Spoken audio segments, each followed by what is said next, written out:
Bir нерсени bir кылгандачы bir системдүү кылсак да, оюбузга келгенде эле шак киргизип эле мыйзам кылып эле анан өткүзө бербестенчи. Мына 35 жылдан ашты мен мектепти бүткөндө. Мен виноватмын кыргыз тилин билбесем. Туура менде да күнөө бар. Окубадым мен. Россияда жүрдүм, Россиядан бүттүм.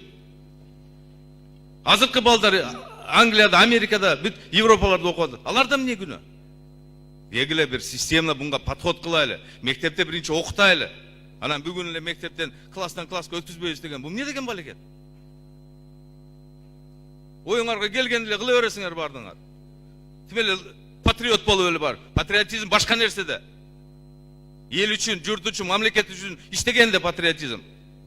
Анан сүйлөп койсо эле патриотизм боло бербейт. Лже патриот боло бербегилечи бардыңар. Кыргыз тил боюнча эч ким наразычылыгы жок. Бирок структурно келгиле bunga системно подходить этели. Азыр мына 90 депутат калды эми асылбаганар. Ушуларга да эми көрө албай атасыңарбы? Дагы бир издеп атасыңар да, ушуларды кыргыз тили менен өткүзбөй коелу депчи. Дагы бир запрет коелу депчи. Токтоткула мындайыңарды. Башка улуттар деле жашайт биздин мамлекетте. Кыргыз тил туура, бийик биз үчүн. Биздин туубуз бар, кыргыз тилибиз бар, гербибиз бар, гимнибиз бар. Анын бардыгын биз сыйлайбыз. Бирок кичине системно подходить этели да бардыгына. Урматтуу төрага, урматтуу депутаттар, урматтуу кыргыз элим. Бул кыргыз элине жасаган кыянаттык бул мыйзам. Бул саботаж. Бул президентке кылган саботаж. Өкмөт ушул мыйзамды кантип алып келдиңер? Ушул азыр коом сонун өнүгүп, коомдо бири-бирине болгондай ишеним, ынтымак, бийликке болгон ишеним күчөп оңдолуп келатканда бул саботаж мыйзамды эмне алып келесиңер, Алмазбек Акунжанович? Бул кандай кыргыз тилин билбеген класстан класска көчпөйт деген эртең элде бунт чыгат. Элде көтөрүлүш чыгат. Сонун мыйзамды өлтүрдүңөр да саясатташтырыпчы. Сонун мыйзамды. Эртең орус улутундагы депутат кантип келет? Немис улутунда өзбеги мейли, казагы мейли, түркмени мейли, түрк тилдүү элбиз.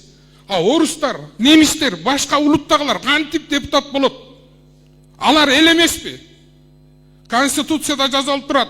Кыргызстанда Кыргызстан жашаган элдери гана ошол өзөгүн түзөт мамлекеттүүлүктүн деп. Кыргыз эл бизде, башкасы эл эмеспи? Алмазбек Акунжанович. Гүлә Кожокулуна туура айтып атат. Бул баш мыйзамга кайсы биринчи? Муну кантип өткөрдүңөр баш мыйзамга каршы мыйзамды? Бул деген бул мыйзам элге болгон саботаж. Мамлекеттүүлүккө коркунуч бул мыйзам. Эртең ошолор отуруп береби баласы көчпөй калса? Отуруп береби? Эртең о немис депутат, орус депутат болуп калса, башкалар эмне дейт?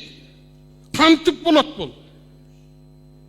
Кыргыз эле кыргызда депутат болуш керек да, дуңганы, орусу, башкасы болбош керекпи? Ошон үчүн бул мыйзамды артка кайтарыш керек. Анан бул мыйзамды жазгандын баарын жазалаш керек. Ким айтса ушул мыйзамдарды, статьяларды. Рахмат. Рахмат.